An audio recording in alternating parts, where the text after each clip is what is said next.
amount to be equal to the contributions required by Medicare Part B. Specifically, raise retiree contributions toward retiree health plan premiums by the amount of $106 per month for non-Medicare retirees. Continue zero contribution toward retiree health plan premiums for retirees receiving Medicare. Don't need all that. What we put in there, the wording of the or the equivalent to. Or the equivalent to Medicare Part B? Yeah, right. B Okay. amounts. Yeah. Okay. Everybody clear on that? Okay. Supervisor Delbar. Thank you, Mr. Chairman. I have reservations on this. I understand the retirement board's desire for what they claim is equity, but I'm also looking at amount that it generates. In 1998, when we sat up here, we heard the same economic predictions, to use Mr. Knutson's "the sky is falling" terminology. And we took a very important step at that time, and we drew the line, and that has been a tremendous help for us. We haven't had that issue again until now. We sit up here and we deliver service pins twice a year to folks that have worked 15, 20, 25, 30, 35 years or more. We issue proclamations or resolutions like we did today, honoring folks for their service to this county and to this people. And part of that commitment that the county made in exchange for the commitment of retirees and the service they provided was health insurance. And I stated it in 1998, and I stated it last week or whenever it was we talked about this recently, and I'll state it again today. To me, that was a commitment we made. It may not be a legally binding commitment, but it's a moral commitment that the county, in my mind, made. And I'm standing behind that. And I think that this is a step through the door of putting more financial burden on the retirees for that, for the pre-98 hirees. And I'm not sure I'm ready to go there. I think that some of the ideas that came up today, some of Anna's recommendations, are important and they need to be reviewed. There's some changes that can possibly be made in the system and in our plan. But I also heard today about the county match. If we're going to do this, where's the county match?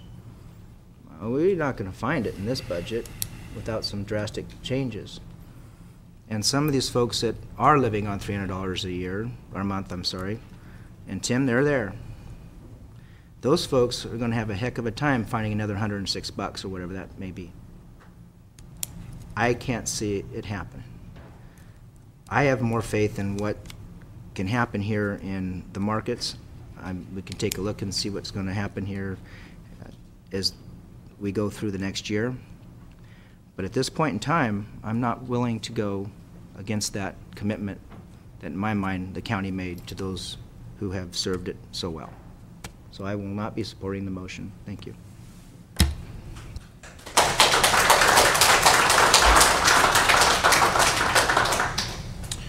Okay, other discussion from the board? Seeing none? Well, I guess Supervisor. my question to that be, what is, if we're not going to go with the retirement board recommendation because it's too much, then what would it be? Because the other recommendations are more. So what would it be? Supervisor, you want to respond?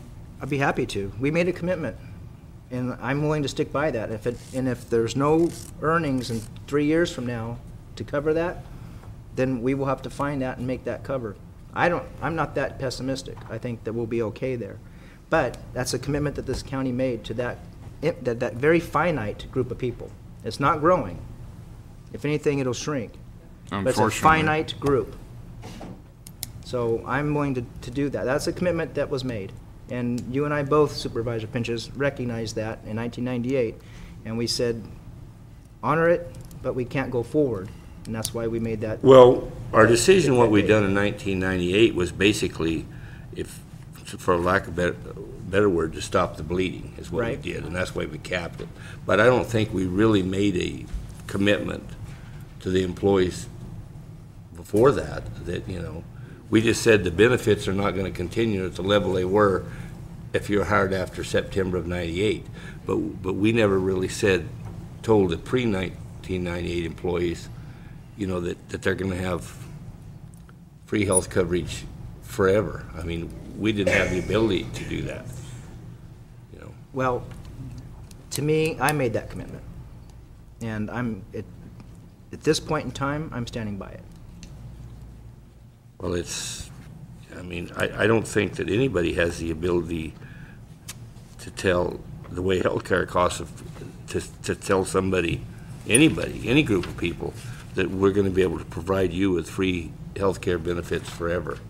I mean, there's going to be adaptations and changes, but that 98 agreement was what we said was we want to let new employees know right now that they're not going to be entitled to the same benefits as pre-1998 employees.